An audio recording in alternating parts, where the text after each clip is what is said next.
का के रोपनी करा है देखा तड़ा हमें पर डालला पसला इतना जरत न जन बुझाता कि तावा पर धइल बाटे।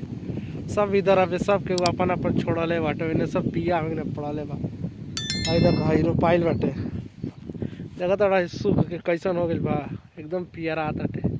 इधर का कुछ रोपाइल बा इधर का कुछ छूटल बाटे। ये बारिश होते नहीं है ना एकदम सब किसान भाई एकदम सब परेशान बाटे एकदम सूखा। अब कितना अबे सुबह के 9 बजे था जिससे बुझाता कि साला ही दोपहर हो गई बाटे 12 साढ़े 12 बजे कर।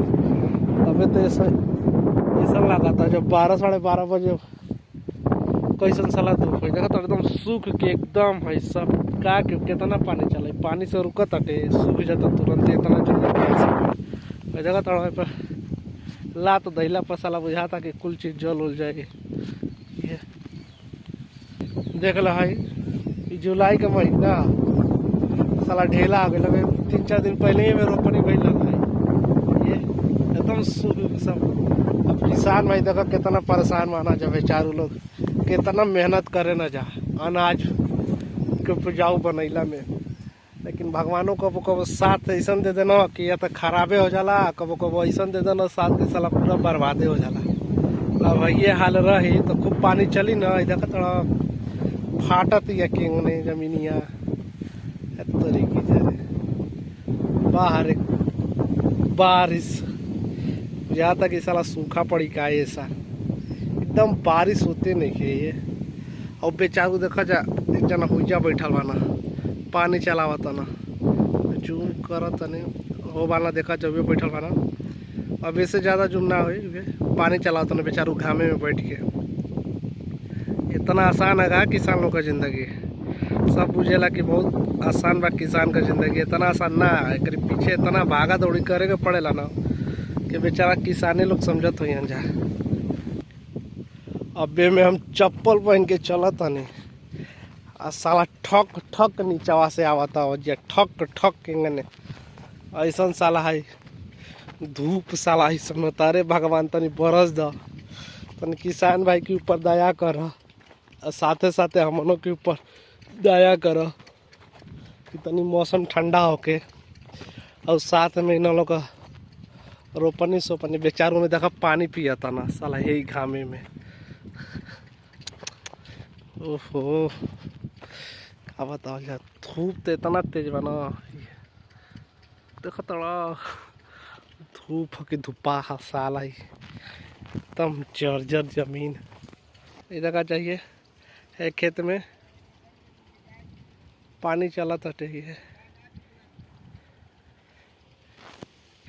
चला तटे ठीक अबे तो पानी चला तटे फिर शाम हो तो ना ये सब सूखा पड़ जाएगा। ये बार पानी चला था यही बेरा में रोपनी भी हुई बिया उखड़ा तो इनकर कहीं हाँ कई बार फिर में रोपनी है कई बार साला पनिया ही में बेचारी जो रोपनी करेली जब बनिहार लोग उन्होंने लोग एकदम घमुआ में का कर जा भैया। ये किसान की ज़िंदगी है सब तक थोड़ा कुछ है बोवे के बाटे या फिर कहाँ कहाँ तो के हम नज़र घुमा के अपन का मोबाइल घुमा के दिखाए जो कोई खेते में बिया बाटे तो बिया जरूरत हटे यही गने थोड़ा किसानी इतना आसान बा बिया उखड़ाइल बा वही खेत के बोए खातिर जना में पानी चलत रहा देखा नहीं है। अभी जिनका रहू कहता नहीं कि इनने छोड़ा जे में पानी चली बस मतलब ऐसे चली ना कि तनी हारा रहे आ जब बारिश हुई तब जाके बाकी उनका जो खेत बाटे उनमें रोपाई कहता ना बे रोपवा दी या सब डाँड़ चल जब बारिश होकबे ना करी तो ट्यूबवेल के पानी से कितना धान तैयार हो। ये सब देखा था ट्यूबवेल चला तटे ये पट्टा वाला हो देखा था बहुत आदमी की लगे पंप सेट बाब लेकिन अभी भी देखे लगे पहले का बाटे ट्यूबवेल ये सब देखा देखा भैया उका करत ना अच्छा पैर धो लिया तनी छा में ही ना धूप बहुत तेज भाई है। आई पट्टा हो जैसे इन्हें घूमता घूम के अभी हमें डीजल धैल बा फिर पड़िए में अभी जाके हेंगने ये बा ये से ये वही खेत में गईला अभी जना खेता में पनिया चलत रहला। वो ये ट्रैक्टर खड़ा बा में ले भी लागी।